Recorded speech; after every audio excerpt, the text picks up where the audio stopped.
Continuing on the binge watch playlist of Chair Shot Reality on WrestlingInc.com, coming to you from Point Park University Studios in downtown Pittsburgh. Need a college education? Come to Point Park University. Myself, Justin LeVar, here in Pittsburgh alongside another Point Park alum down in Fort Lauderdale, Florida, coming off of New Orleans weekend. He is Mr. Josh Eisenberg. Josh, one of the big stories coming out of the weekend, as it tends to be, is the night after Mania. Always expecting call-ups, returns, debuts, what have you. And we saw, interrupting our boy Elias, we saw the return, rumored return, and finally get it, of Bobby Lashley. Come out here, Bobby. Come out here, Bobby. This is interesting because Bobby Lashley, whenever he was in WWE the first time, he had a decent run. Obviously, he had main events against John Cena, was ECW champion, but it really never seemed like he got off the ground. I mean, his biggest moment was helping our current president shave the head of a one Mr. Vince McMahon. So when I look at Bobby Lashley's first tenure in WWE, this is a chance for him to make it right and to make it a million times better. A lot of people want to see Lashley and Lesnar. You know, they want to say the MMA versus the UFC guy. I like that idea. I don't necessarily know if it's going to be the first feud for Lashley or even a feud that heads into the summer. I don't know if we're going to get it depending on the contract of Brock Lesnar. But Bobby Lashley coming back tells me that Triple H and Bobby Lashley feel that this guy has grown in his personality. And that's the one thing that he missed in WWE the first time. The guy is jacked. I'm sitting on my couch. My girlfriend says, wow, he is enormous. Yes, Bobby Lashley is a guy that's a freak nature in shape and size and stature.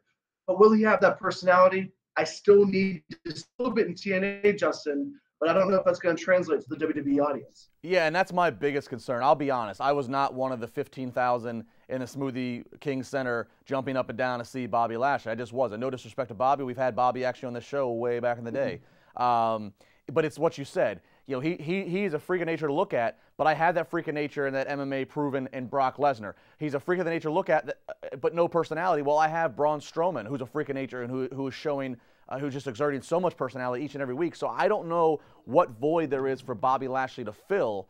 I think he got the big pop because, you know, the crowd the night after Mania, it tends to be very loud. They love to pop for any kind of return and debut. So I don't know. Let's see when we get into the week-to-week grind of non-Mania season what the fans really do. I have a fear, Josh, that Bobby Lashley might get pushed very aggressively, and he's just, again, a big body with maybe not a lot of personality for the crowd to connect to, that we're going to get Batista kind of treatment. Yeah, and I think that's a possibility, Justin, is showing Bobby Lashley as a Brock Lesnar. I mean, the only difference is Lashley is a much better wrestler and a much better technical fighter than Batista. So my question is, does he stay on Raw or do you put him on SmackDown? Because I personally think that if you have a guy who doesn't have a huge personality, but he has a great look in the ring and he's fast and physical, there might be a better roster on SmackDown to work with than Raw.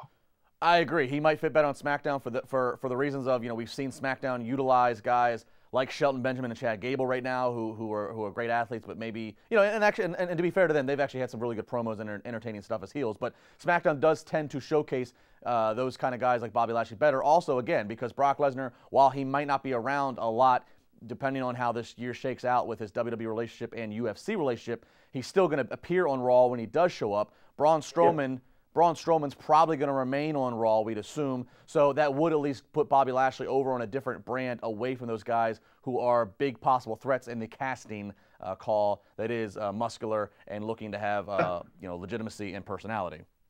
Like you. Yes, just like me.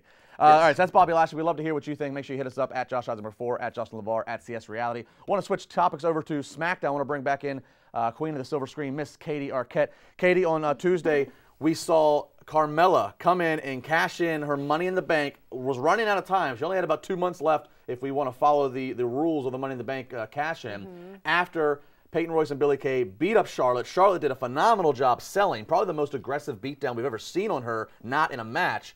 Carmella comes in and cashes in. Your reaction to this, as it is 2 days after Charlotte had successfully beaten Asuka. So there's a lot of controversy going on about, so I think it was a good idea. I mean, she is the Mrs. Money in the Bank, and she's coming in. She only has 2 months left if we are going by the rules.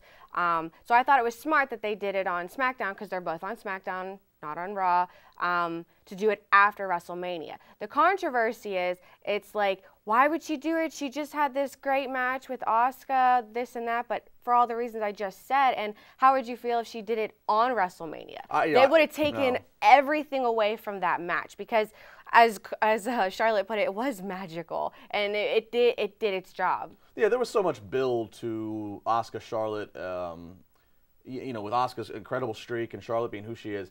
I just, I know we've seen Seth Rollins do it. We've seen guys cash in before. I just think that would have really tainted what, WWE doesn't often have the setup that they had with Asuka. The only time we ever had a streak like Asuka, we had the Undertaker streak for all those years. It's very rare you get somebody who they are so committed to and held on to like Asuka, Charlotte being who she is and what she's accomplished and the name she is. So I really think that would have been a mistake to taint that match by having a cash-in come into play, whether it's during the match or even post-match. So I think they're smart. It definitely now makes some more sense. That surprised me when Asuka lost at Mania, but now having seen what happened at SmackDown, it makes sense, because certainly you don't want Asuka to win the title and then be cashed in on. And they obviously planned, WWE wanted Carmella to cash in successfully, hence why she held on to the briefcase that long. Right. So I think I'm fine with this, and again, I'm fine with it because it came after Charlotte getting a vicious beatdown. Right, and nothing against Charlotte. I completely agree with you. Nothing against Charlotte, but it would look worse if Asuka won and then Carmella came in and just took Asuka down. When the whole thing was Charlotte might actually go under to her and lose the title. And that would have been. It wouldn't have not been believable. No, not at all. I don't care how big of a double down you have between Charlotte and Asuka. I don't care how hard fought of a match. If Asuka had just made Charlotte pin or tap, I can't believe Carmella coming out doing a sneak attack and still winning. It took two unexpected girls to make a debut and attack Charlotte the way they did. And again, it was a vicious attack in order to make it acceptable for this little. This little. That's what we call it in wrestling, a chicken shit heel in Carmella. Right, exactly. It wouldn't have been a better opportunity for her to do it until SmackDown. Can you do the Carmella moonwalk? No, I prefer not to do the Carmella Come on, moonwalk. Give me a little Carmella. Come on, I can't even. Give me a little Carmella. shoulder shrug. Come on, like this. Yeah, there you go. I want, Queen of Staten Island, Queen of the Silver Screen. We'll butt heads pretty quickly. It's better on the west side. You guys got some kind of royalty relationship going on. A little bit.